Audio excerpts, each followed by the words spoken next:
Hey everyone, welcome back to the channel. Thanks for tuning in for another episode. I have left Texas. I am now currently actually at a rental house in Hot Springs, Arkansas. I'm meeting Johnny Schultz. We're going to do some filming for Core Tackle, I think. At least we're going to try. Man, the weather's not going to be nice the next couple of days, so I'm not sure what we're going to get done in terms of filming. We'll definitely get a bunch of stuff done with respect to content and getting some business stuff done. A nice little business I guess meeting.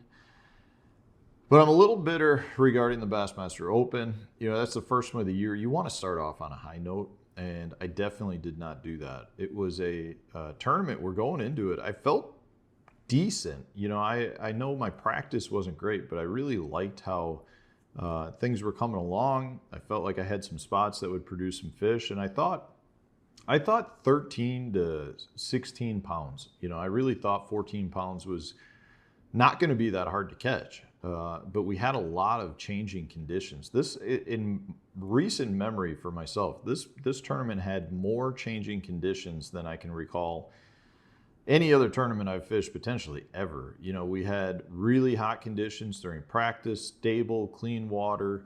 We had a big storm move through on day 3 of practice, and then it pretty much rained for the last 3 or 4 days while we were there. But our off day, we had a major cold front blow through. The first day of the tournament ended up being canceled due to high winds, and we had, you know, poor conditions on that day.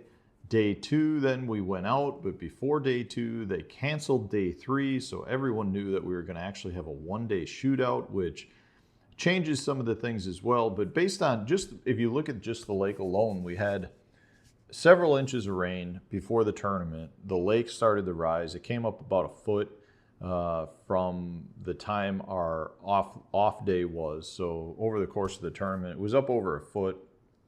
The water got dirty, water temperatures dropped. I mean, it was pretty much every variable within the water system itself occurred.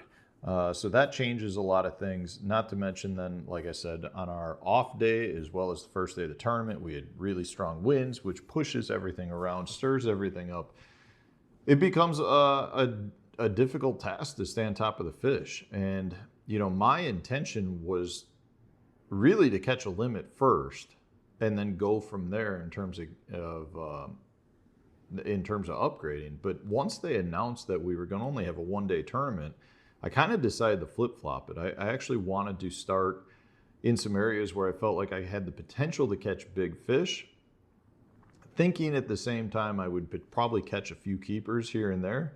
And that didn't happen. I hit several spots where it just was a ghost town. I mean, the fish that I saw in practice were completely gone. The bait was gone. Everything was gone. So I rotated through a handful of spots, didn't find anything. And I had kind of one of those fish that sometimes throws you on the wrong track. So I was out scoping, looking for suspended fish, and then happened to just kind of work my way close to a point on the tip of 2 spawning coves that had a little bit of grass on it. And I threw a swim jig in there. And on my second or third cast, I had a really nice fish, like what I estimate to be roughly 4 pounds. I mean, I pretty much saw the entire body come out of the water after it. And he had the bait. I set the hook, and all I got back was the jig. You know, he took the entire trailer off the bait. So when I had that happen, I thought, man, I've been out here for a couple hours and have not had any bites.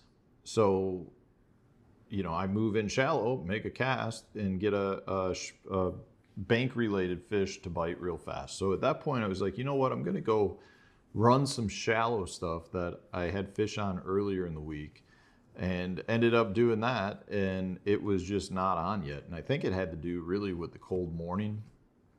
Water temps dropped. One of the areas I wanted the fish got really blown out with mud. So I ended up fishing till, you know, I caught one actually shallow when I made the move pretty quick, probably in the first 15 or 20 minutes. And then I spent another hour and a half doing it, and I don't think I had another bite. And at that point, though, I'm 4 hours in, so I've only got 4 hours left to fish, and I've got one fish, and I'm starting to think at this point I really need to try to secure the limit just to salvage points And then once I do that, I can then switch over and try to catch bigger fish. My thought process at that point then is, how do I catch a limit as fast as possible? And based on what I had seen with the scope fish, the areas I had were not numbers places anyways, and I hadn't really seen them. And the other places I wanted to hit were much further down lake. And at this point, I had worked my way up a long distance up the lake. And from that standpoint, I was like, okay, I've got a couple other shallow water places that are close that were productive. I don't know if they're going to be blown out or not. And I went and I hit a couple of them. A couple of them were blown out. The ones that weren't still had the fish. The problem is I couldn't put them in the boat. I broke one off on a chatterbait. I had a 3-pounder eat the whole entire swim jig at the boat. I set the hook and it just ripped out. I had, another really nice fish that I saw come up, and like I brought it over a branch and he ate it. He ate the swim jig. And I had him for a second, and it was just one of those things where I just couldn't put him in the boat. So I should have filled my limit though, probably by about, I'm going to say 12:30, maybe 1 o'clock, 12:30, 1 o'clock. Instead, I didn't actually put another keeper in the boat until like 1:23, I think is what it was. And at that point, because I was getting the bites, I just decided to stay with the shallow stuff. And that ended up, I guess, paying off in terms of I was able to catch a limit, including a fish that was pretty much on my way back to weigh-in. I mean, I had left and I was running back down lake and just randomly saw a spot that looked good. It was just an isolated cypress tree on a point, and I was like, if there's going to be a fish, that's where he'd be.